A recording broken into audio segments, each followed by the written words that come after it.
Welcome everyone to Almost Cancelled. I'm Peter, that is Connor, and we are going to talk about Lovecraft Country Season 1, Episode 6. It's called Meet Me in Daegu. So, full spoilers for the episode, as always. And, I mean, it's not a huge surprise given how the last one ended, but this episode is a full flashback episode with Gia's story. In fact, it starts with her. We don't even meet Tick in the episode until about 35 minutes or something like that into the episode. It's a good chunk of time before we see any of our main characters, which is a bold move because, like, I mean, you kind of realize that quite quickly because, I mean, there's a chance that after an opening scene that it might jump ahead to something more relevant or something more recognizable. Is maybe a better way of putting it, but after like 2 minutes, you kind of know what you're in for. Yeah, like, okay, we're doing her story on her own, and it is definitely an interesting story.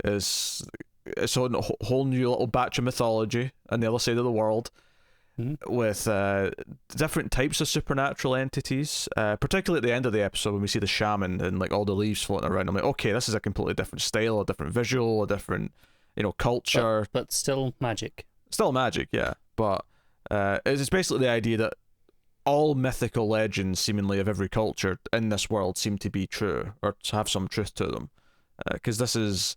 this is not the same as, like, your Lovecraftian style monsters and witches and all that shit. This is different. It makes you wonder what came first. Like, Lovecraft having the ideas for some of these things. Did that essentially cause them to become real? Oh, I think I would have... I would more assume that the monsters that he writes about are just real, and he somehow... discovered them. Yeah, or knew about them. That's perfectly plausible. His fiction was not fiction. Well, I mean, it was fiction, but it was based on real things. Inspired by. Yes. So it's interesting. We get what this romance was, and we get this character study of a character who we've just barely hinted at so far in the show. We've heard her voice. We've heard her mentioned a couple times. We know that it weighs on Tick, whatever happened. He said in the last episode it had a weird ending. So as they were starting to, their courtship, I was kind of, and obviously by this point it was seen quite early on in the episode, the thing. we'd seen her tails, I think she calls them. Hairy tentacles might be a more apt description, I think. That's I think the exact words I was in my head as to how I would describe them when I was watching it. I was like, okay, how am I going to describe these when we have to talk about them? Because it was before we'd heard the word tails. And to be fair, I mean, I suppose a tail, when you think about it, you could describe a tail in real life as a hairy tentacle in a way, but there's a way a tentacle moves that I'm specifically trying to give you here. I think it's the fact as well that there's more than one. Yes. I think that's what gives it the illusion, because a tail, like, if you look like, a monkey's tail, for example, can be quite useful as an appendage, right? They can lift things and, grab with it. They have that sort of control. In the same way that I think that's kind of what we're getting at when we're talking about the control of a tentacle in this way. It's just the illusion of there's a lot of them, so it feels more like tentacles than a tail. And perhaps more importantly, coming from lots of different places. Even like when you get a piece of fiction where something will have two tails.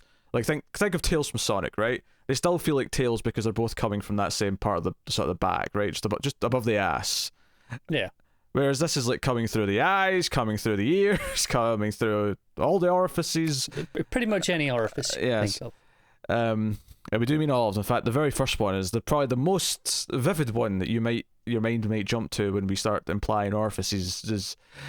So we see, like, she but I think what's interesting about the way the episode presents her, though, given that the theme of this episode is at least one of the big themes, is about the idea of, does doing monstrous things make you a monster, and can you be better? Or are you just what you can be classed as? Which does obviously tie into the themes of, like, perception and racism as a whole, but because here you have this character who, as we find out through the episode, is not actually the human being she appears to be. There was a girl originally, there was a daughter, who, in the backstory we find out, was raped by her father, and her mother went to a shaman and made some kind of deal for a spirit. I want to say it was a Kamiho, I think that she called it. That sounds right.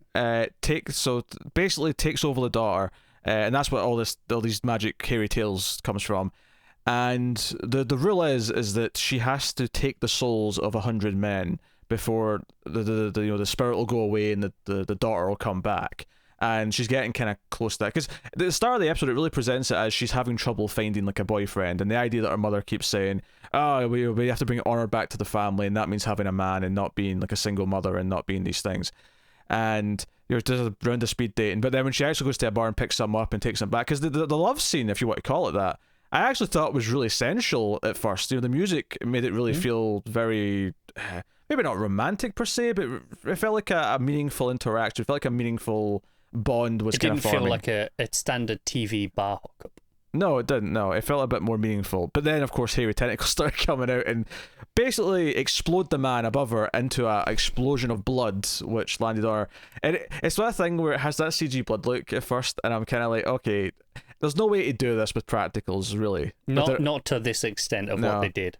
But at the same time, by the time it all landed on her, and she is covered in fake blood, okay, there's a visual here. She's butt-ass naked and she's drenched in blood from the man she's just basically not blown, but blown up right above her.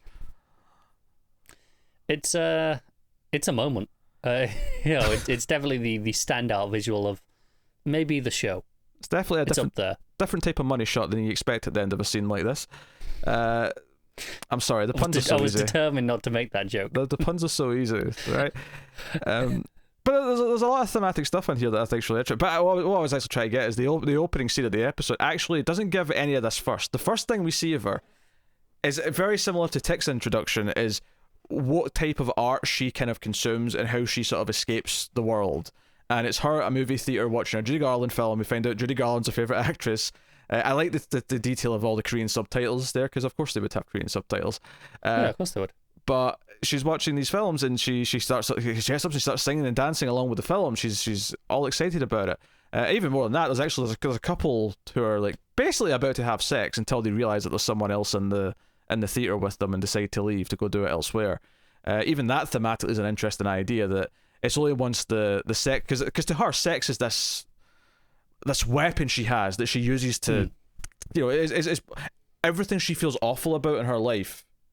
Because it's worth mentioning this, as much as she's technically a spirit, this Kimaho monster, whatever you want to call her, she doesn't actually have like any sort of memories or anything from before existing. She's just essentially a new life form that was created when this spell happened, seemingly. That's what it seems like, yeah. Yeah. So to her, at this point anyway, sex is just this awful tool that she has to do this really monstrous thing that she obviously doesn't enjoy doing, and obviously she's been doing it more and more, and it's something her mother's been encouraging, because her mother wants her daughter back, so she's like, yeah, you keep bringing the men home and you keep taking their souls, kind of thing. But I think it's interesting though, we start with her singing and dancing and being happy. It even has that smash cut to her just sitting there staring at the screen at the end with the ominous music, to just give you this unsettling, like, oh, it's not as happy as that made it feel. there's something sinister within. So I guess what I'm trying to say is I thought the direction of this episode was really on point. Yeah, I think that's definitely a fair thing to say. Because I think it's the end of this scene where just everything starts rumbling, right? And the tank starts rolling in. Oh no, that's the second time she's in the theater. Oh, is that the second time? Yeah, okay. yeah. That's like 15 minutes, give or take, in the episode. Because we've already seen her do the nasty at this point when the tank's rolling. But she... Because I think maybe one of the complaints that someone might expect us to make, given what we were saying about last week's episode, is the disconnect of not having a full episode with Tick and Letty. I mean, Tick is here, obviously, but he doesn't appear for quite a while. And I am going to make that complaint. I did feel it. I think especially I felt it extra coming off of last week where we hadn't really had them either. And also, honestly, I'm sorry, but I don't think Jamie Chung is on the same level as the other leads. And I felt that, she's fine. And in a supporting role, I would definitely be okay. But I don't think she's... I didn't feel like she was good enough to carry the episode, personally. That's a bulk. I was expecting the first complaint, and I actually don't necessarily disagree with the first complaint. I think it's not like a huge problem, but it's one of those things where there was a moment like 5 minutes in where I realised that, with the exception of Tick, because obviously you knew we were going to get his interaction in this at some point. I expect he was going to show up, because it's obviously relevant to his story, but there's a couple minutes into the episode I realised, wait, I'm not going to get any Letty, I'm not going to get any Montrose or Ruby. We've not even seen Hippolyta or Diana for 2 episodes now. I was like, oh, okay, and there was a little bit of a disappointment there as I realized that. That said, though, I do typically like when shows do this type of episode where they say, okay, we're going to completely jump to something that's super relevant but is very different to what you've been seeing so far. Yeah, I don't mind it. I think for me the problem is, one, I'm not sure how much of this story we actually needed to see. It kind of goes back to what we were saying in the second episode, whereas I kind of like the mystery a bit more. Whereas this just gave me, don't get me wrong, it presented some new questions about this side of the mythology and the lore, but it took away a lot of the mystery of what happened. It was just a very neat story ultimately for Tick stuff. It just kind of gave me one big massive answer in one go. I don't think they couldn't have kept it the way, because it wasn't like it was a mystery before where there was enough to leave it where it was to have the ambiguity. Like, there had to be more to it than the No, they did, but I think they gave me too much by showing me the entire side of it from her point of view. I think maybe I would have been more interested just seeing this from just the flashbacks from Tick's perspective. I think might have interested me more, and kind of getting it from that side.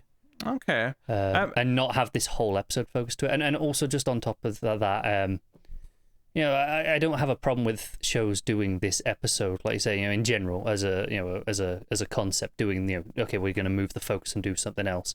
I think it's because it's 2 episodes in a row that I really felt it more. Yeah, I'm going to disagree with a bunch of stuff you just said, though. I'm going to disagree. I don't think Jamie Chung stuck out to me as being poor. I was actually kind of impressed because I didn't think she was this good. So I was surprised with her performance in this. Now, are you going to say she is good as Tick? No, like Tick, even in this episode, Tick has a couple of moments with her where he was blowing me away with like some of his little like facial reactions and the way his voice quivers at certain points. Like, he was knocking it out of the park. And this is why I said I didn't say she was bad. I said I didn't think she was good enough to stand up to the other leads. Well, hold on, let me get to the other things you said. So, because I don't think this reveals too much. In fact, I think this episode is very important for Tick's story because everything that she says to him later on, because one of the big plot points of this episode is that her friend that she kind of makes, because she works as a nurse, or she's training to be a nurse, maybe more accurately, in the hospital, but it's wartime, so she ends up being kind of doing a full-time nurse job anyway. Just drafted into it, yeah. She, like, her friend, who happens to be communist because they're in South Korea, ends up getting killed, and it's a really brutal scene where the American soldiers drag them out because they know there's a communist spy in this shift of nurses. There's like maybe 8 of them, and they start threatening them to the point where one gets shot point blank in the face. Then he goes to shoot a second one, and his gun, clicks. So there's nothing in it, or it's jammed, or whatever. I think it jams. Yeah.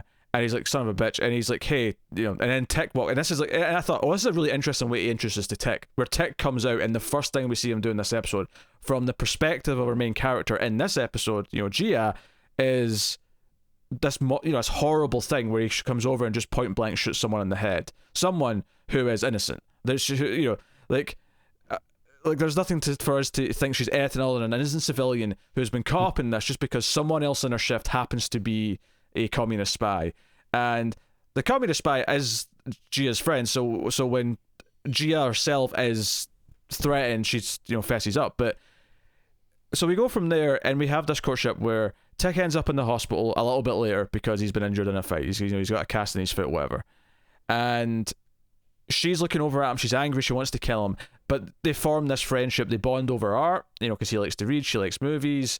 They talk about these things. We'll maybe go into some of the specifics in a second, but ultimately it boils down to a scene where they try to have sex after they've really hit it off, because he's got the new Judy Garland movie that she wanted to see. He happened to get a print of it and gave her a private screening. They hit it off. They go to have sex, but she starts to feel the tails coming out, and she kind of freaks out and tells him to go away. When she tries to see him next time, he comes out. He's upset. He's confused. He basically tells her to go away, and she reveals that he killed her best friend. And this is where I think the meat and the whole point of the episode comes into fruition, because it's the line she has, and I kind of said this at the start of the review when I was talking about the theme of the episode, is like, we've both done monstrous things, but that doesn't mean we're monsters. I think it's interesting that the existence of Tick in her life, this idea of someone who she saw do something awful, but then when she actually got to know him, and saw realized who he was, what his life is, the relationship he has with his father, him trying to be different, the why he's here to escape his life, all these different things. All of a sudden, she found someone that kind of solidified or went against, more specifically, what her mother's been kind of saying to her. And I say mother in quotation marks because it's not really her mother. But she finally realized that, hey, I don't have to be what my mother is telling me that I am. And just because I've been made to do all these awful things doesn't mean that's all I am. I'm not just this awful person. And I think that relates so much to what Tick and the overall story of the show is going through. And everything, all his guilt about everything he's done with his time in Korea and everything else. And even just the idea that, so much of Gia and her mother's story, like, her mother, like, obviously she wanted to save her daughter from this husband who was a rapist, right? That's obviously the main goal there. But we find out that the reason why she even married this man, or why the man married her, because one of the big details that comes up is that when she takes someone's soul, she gets all of their memories. So she remembers everything that her, quote unquote, stepfather ever knew. And it turns out that, he basically just married her because he knew he could get away with what he wanted to do. Because she was this woman who had a child out of wedlock, which in this time period, in this country, was this great shame and dishonor. And this was like, she wanted to bring honor back. And this goes back to the start of the episode where she was saying this to her about bringing a man home. So this whole idea of her being so, like, determined to get her public image back to the base, like, accepted level. This idea she doesn't want to be seen as lower class. She doesn't want to be seen as this, substandard or subset, like, class of person. She's so determined to do it that she's willing to do all these things, and to the point where Gia is like, no, I'm a real person. Like, I'm a real person now. I've had experiences. I've had this life now. I want to keep going with this life. I don't want to be this monster. And the idea that her mother shouldn't actually really care so much about what other people think.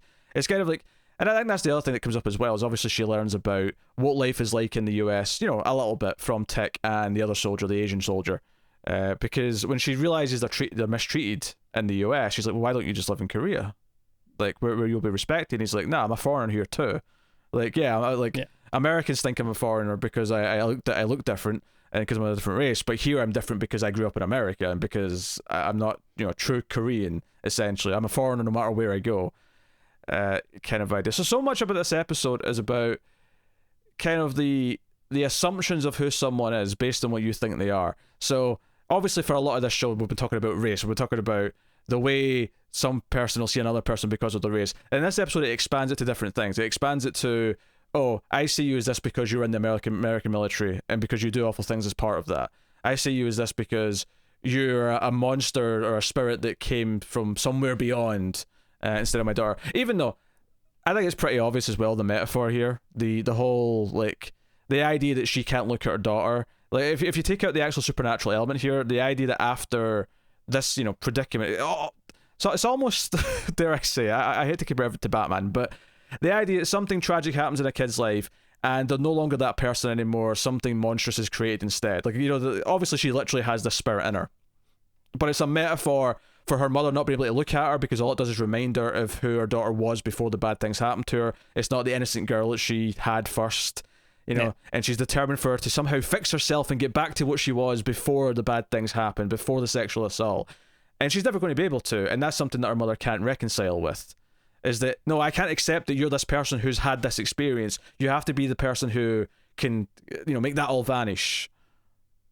Yeah, and here's the thing. I don't disagree with any of these thematic readings and the points that it's making. I just didn't find it all that compelling as a story in its own right when I was watching it from this perspective, coming into it as, for all intents and purposes, a short movie, right? In its own kind of bubble.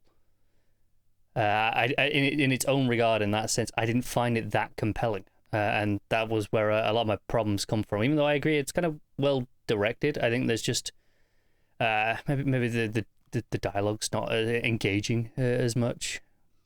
Well, it's worth mentioning that most of this episode is subtitled. Like, a lot of it is in Korean. It is, yeah. Although on that, I have seen apparently, at the very least, Jamie Chung's Korean is very, very poor. That's happened in other shows as well, though. I've seen that, because what they'll do is they'll get American actors who are Korean, and Korean is not their first language, or it's not the language they use obviously regularly, so they end up. No, it's true. But I really felt it when she was talking in English. The accent I thought was really ropey. I could hear her American accent kind of coming through a lot, quite a bit at points. Because the same thing happened on Lost, apparently, because there's a Korean couple on Lost, and apparently Daegu Kim, who of course was on Angel, the spin-off of the hit television show Buffy the Vampire Slayer, I remember him getting a lot of flack for his Korean, because the wife on the show was actually, you know, a Korean actress who mainly starred in Korean stuff, so her obviously was, you know, fluent and felt was natural to anyone who spoke Korean, but his was a bit more, I mean, again, I didn't notice any of this because it's all into language. Just something else that was pointed out is there was a lot of like weird just details around the culture that were just wrong, and like things that they were like they don't even understand how they got them wrong. I think one of the examples I saw was at one point she asked her mother, "Oh, why have you cooked this meal?" She goes, she goes, "Why have you cooked this? It's not New Year's."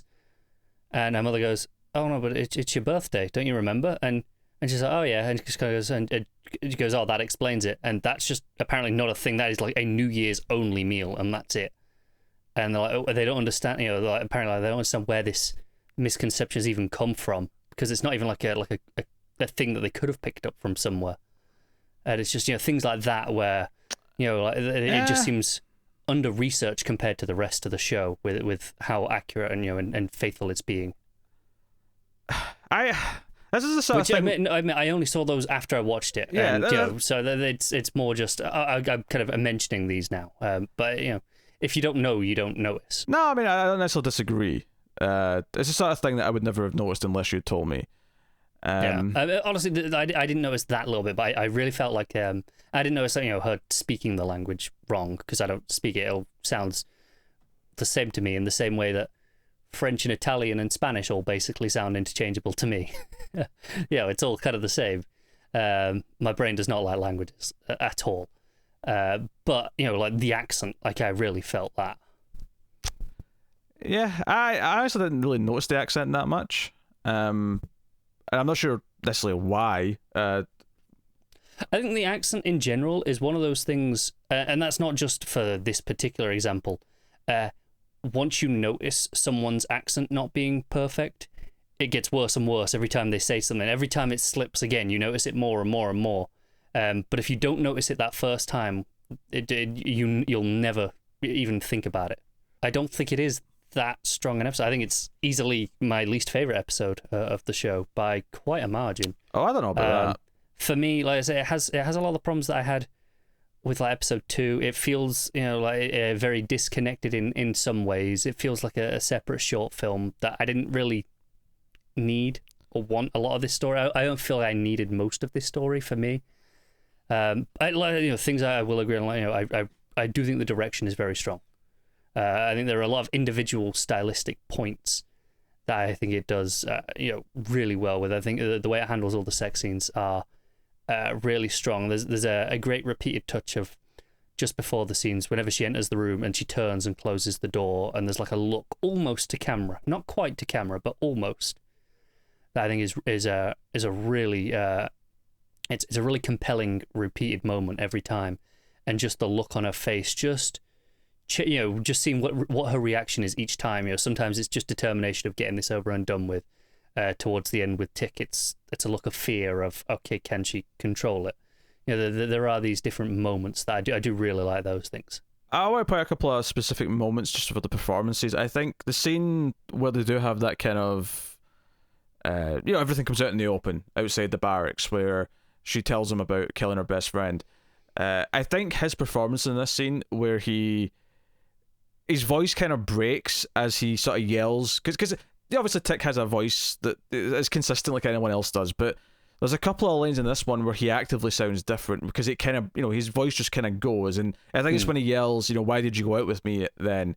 There's just a completely different sound to it, but not in a way that felt unnatural. It kind of felt like he's getting emotional in a way that I find that most actors don't actually really like they'll do a good job of not feeling like they're taking me out of the scene, or they'll do a good job of making me feel like, okay, they're getting the point across that the scene's supposed to get across. But this actually felt like a really natural, realistic person who is actually losing control of how their voice sounds because they're emotional. Part of it is that losing control. I think it's hard to fake that. You have to physically like stretch your vocal cords into that, and you have to strain them, and that can physically hurt as well. And then okay, that's great. You nailed it. You got that take fantastic, but then you have to do another take and go back to the top and reset your voice essentially, and that can take time. It's not as easy as just flicking it off and on, which is why I think most actors don't try, because it's probably bad vocal technique from from a vocal coach perspective. Oh, very probably to do that. But it when they do it like here, it definitely comes across as much more authentic, and probably even more so because we don't see it often enough. Yeah, it's a fun little jab actually when they first kind of talk, and she's still obviously like angry at him, but not trying not to obviously show it too much. Where the subject of the book, the Count of Monte Cristo, comes up. And I kind of like the jab here where he's like, look, my glasses broke, can you please read me the last like couple chapters because I'm almost done. And she just tells him the ending, and he just being a knowledgeable guy, he's like, nah, they changed it for the movie, maybe you should read the book, and tries to handle the book. And I mean, as someone who's more of a movie watcher than a book reader by quite a margin, I still appreciated this jab of him trying to kind of like, no, we read the book, they changed it for the movie. And it becomes this kind of point of like back and forth between them. Obviously, so after this scene where they have this emotional reconciliation, they do actually have sex, and she's able to control the tails, and they don't come out. And she's. I think we should mention one of the big character points for Tick here is this is his first time. Yeah, he mentions that. Yeah, he mentions he's never done it before, which is a really nice contrast actually to Letty's first time. Yeah, and I think it's because this is not that long ago in the grand scheme of things. I know, it's like a few years, yeah. Well, at most, I think this does date as 1950. I can't remember when most of the show's set, but it can't be long, given where we leave this at the end. And just this idea of okay, when he's with Letty, we got this impression that. Okay, this was new for her, but he was, much more experienced. And it seems that might not have been the case after all. Well, he has sex at least once more time before Letty, because we see it in the visions. Yeah. Because she does, Gia does eventually lose control, and the tails come out, and they do connect with them. She's able to kind of like pull them back and fight them off. But she does see some of his past that we see, but then interestingly it goes into the future, because at first I was like, did he lie about not having sex before? But then you realize no, he's actually on his way. And then you see Letty, and then you see him on some kind of like ceremonial like cross or something, where like some sort of sacrifice is happening in the future, and that's where she says you're going to die, like if you go back home you're going to die. And that kind of ties back into why he called her in a frantic state at the end of the last episode. Clearly it's something he translated is telling him that's matching up with what she said. I remember saying last week there was the word die and something else. That was all it showed us from the translation. But obviously there was that's more in the previously. They didn't even have to remember it. It was there. Well, I don't really watch the previously ons. They kind of just flash by, and I just on any show ever. Well, it was there, so yeah, I'll take your word for it. So he freaks out because he's literally just been grabbed by hairy tentacles and thrown around the room a little bit. So, which I do have to admit is something that I'm not sure I'm fond of. The idea that he's had such a major interaction with the supernatural before all of this stuff in the first episode. Actually, no, I like this a lot. I like that it's this quick, because it'd be weird if he'd had like lots of encounters and had a whole story with it. Because if you think about it from his perspective, this is literally one 30-second experience, and then he ran off. Because if you look at, because in the previously on, one of the lines that it really lingered on is when he's with Letty when she's in the bathtub. He says, "Oh, I was with there was a girl in Korea. It kind of ended weird." So all episode I was kind of waiting for okay, how much is he going to see? Because he said it ended weird, and I was waiting for it. So that definitely constituted as weird. I do not disagree that is weird. Definitely on the weird side of things. So he runs away, in fear, naturally, as you would. Yeah. Honestly, when we saw her, I thought, because obviously we knew that she knew something and presumably predicted something, but given his reaction, at the end of last week. So I was taking the weird thing to be more of, she was doing prediction stuff like, I mean, technically that is true, but I wasn't seeing it as outright, he was just seeing this shit, which, I don't know, for me, I don't like quite as much. I don't have a particular problem with it. I'll just say that. I have nothing to add. I don't have a problem with it. But one of the things with her mother throughout the episode is she keeps telling her, like Tech does care for me. My best friend cared about me. You said that I couldn't be loved and that I couldn't love anyone, but that's just a lie. It's a lie. You told me to keep me, doing what you wanted so you could get your daughter back. And because she's been refusing. She gets to 99 because we see her we don't see the second death, but we see the aftermath of a second time, and it's like, okay, that's 99. Just one more to go, and obviously we're thinking, all right, so Tech's going to be the potential number 99, but obviously she ends up caring about him. He cares about her. It's this thing, and she keeps also bringing up because we learn more and more about the backstory. I mentioned a lot of it early on, but she actually says to the mother that she doesn't remember, she doesn't have any of her daughter's memories, because she keeps saying, oh, my daughter's memories are in there somewhere, deep down, they're part of you. And she's like, no, because she sings this song that her daughter knew, and she gets all, the mom gets all emotional, and she's like, oh, that's the song, you do have my daughter's memories. Like, no, I don't. I remember that song, I know that song because she used to sing it before she was raped. I remember that from the rapist's perspective, because I have all of his memories, and it's like a super dark kind of thought process, and she's and she is kind of twisting the knife in here a bit, but she's making it very clear that she is her own person now, and that she can't make her change. The episode ends with them going back to the shaman because she wants to know if this because presumably she's never seen the future in someone before, because she's always immediately killed them. There's never been a future to see. That could be the case. Yeah, she does outright say she's never seen it and she's confused by it. Yeah. So she goes to the shaman, basically trying to figure out, are these future visions real? Is this actually going to happen? Is this a real thing?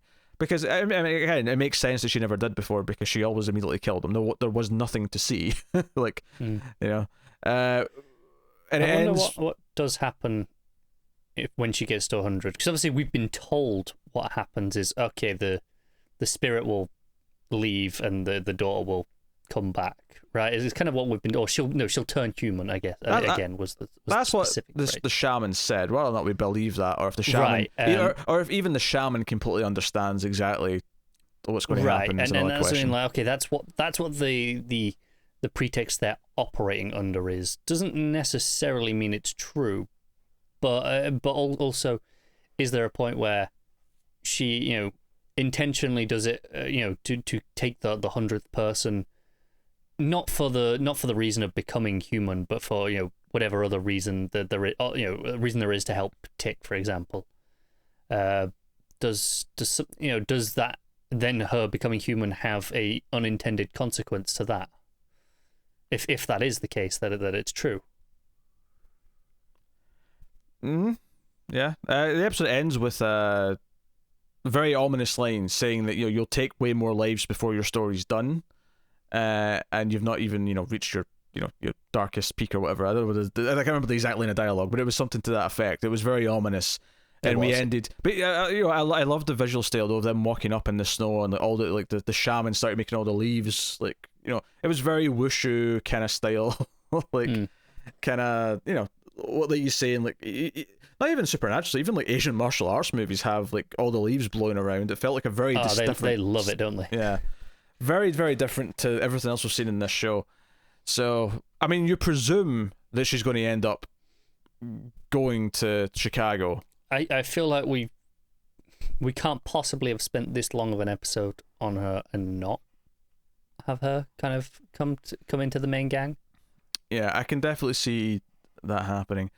It's just funny because I've been more positive on this than you, and I've tried to kind of counter some of the things you've said. I actually do agree with the first main complaint, is that I do miss the other characters. I miss this being a Tick and Letty focused episode for sure. And because of that, it is not my favourite, and it's not even, Like, I'd probably put it in the lower ranks of the episodes, but we only have 6 episodes, so it's not really that much of a scale to work on. But I do think it's very strong in what it does. I think the thematic implications, and this is the thing, I do think I care more about what they are for Tick than I do Gia. Like, I think Tick and this interaction where he came so close to this beautiful thing where he felt this love for someone accepted who he is and what he'd done, knew that the atrocities that he'd committed and was willing to accept them, and then was scared out of it and scared away. He's one of the lines he says to her is that, I feel like when I'm around you I can forget the things that I've done. Like, it's the only time I can. And I wonder if the idea of like Letty finding out some of these things that he has done and why he's been so cagey about not bringing it up, is that something he's scared about? Is he scared that once Letty knows, all of a sudden that he won't be able to feel like he can forget it as well? Quite possibly, or maybe just feel scared that she won't forget it and she'll look at him differently. And it adds some extra weight to. I mean, one of my favorite lines from last week was the "Please don't be scared of me." I mean, I think that has even more weight after this one with what he did here. And yeah, I can see where you come from. So I think it adds a lot to his character. Obviously Gia is going to be somewhat important. Like, she has to be.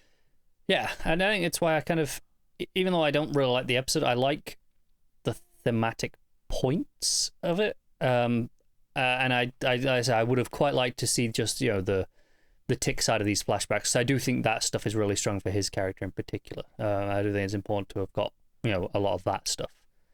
I just don't think I enjoyed the episode overall as a whole separate story, and the Gia side of it as much. I think it's important to give her the time she has in this one to make her feel like a full-on character. I think that you could totally do the thing where you have just Tick's interactions with her in flashbacks, kind of almost like a CW show where you cut back to just those key 4 or 5 sequences, right? And you have like a main story going in the episode, but you cut back to these flashbacks as you go throughout.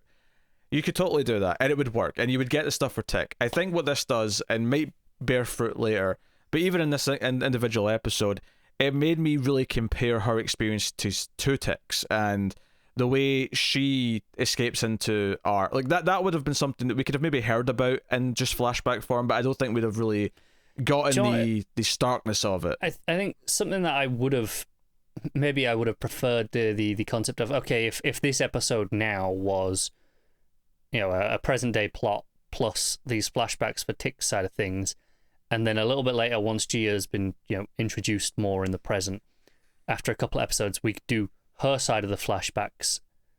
Especially the more of the details of it. If we have her in the present, and it's teasing us with the mystery a bit of what she is, and then we can kind of unveil that in some flashbacks in her episode separately. I think I would have enjoyed that probably more functionally, having those alongside parts of as subplots of parts of a greater episode, rather than just a whole episode focused to them like this. Yeah, I have no problem with it. I really don't. Other than missing the other characters, and maybe it is just kind of a weird structural thing of having it after last week's episode, which was also kind of they were in there, of course, but they were veering away a little bit last time as well. But I definitely don't have a problem with it, and I think there's potential benefits to do it the other way. I think this is maybe the more ballsy way and something I appreciate more on a filmmaking level. So, but I do want to point out though that we have yet again another genre / kind of this is a succubus episode essentially, a foreign succubus at that. So we've had your Indiana Jones style, your adventure. You've had your big vampire monstrous things. You've had the cult episode, the sacrifice. We've had what was the other one? The ghosts in the house, haunted house. Yeah. So we've been really jumping through these different. And then obviously we had the body horror / shape shifting last episode. And that's something that makes me very much of the point where even though I'm kind of down on this episode, it doesn't leave me worried about the show, because it's kind of like next week new genre. Oh sure, yeah. Right, it'll be something completely fresh and different, and shouldn't, in theory, carry much baggage from this in the way that other shows can. Yeah, it's interesting. So No, I did really enjoy the episode. I think it added a lot to the overall character and themes of the show. That said, though, I did miss some of the other characters, and I'm looking forward to seeing them again next week. But there you go. That's episode 6. Was that? Yeah, 6 of Lovecraft Over Country. halfway. Yeah, we got 4 left. So, where do you stand on this one? Do you like how separate it was, or do you wish that it was more interspersed with the main plot? Feel free to let us know in the comments. Liking is really important. It is the easiest and simplest and cheapest way, of course, to let us know you enjoy the content and want to keep more of it coming. You can support us financially over at patreon.com/MailFuzzTV for as little as $1 per month and get some bonuses for your trouble. Otherwise, catch us on the Twitters at mailed_fuzz for channel updates. But otherwise, that's us. So thank you once again for watching or listening. We always appreciate it. Keep watching TV, guys. Have you got any Cthulhu?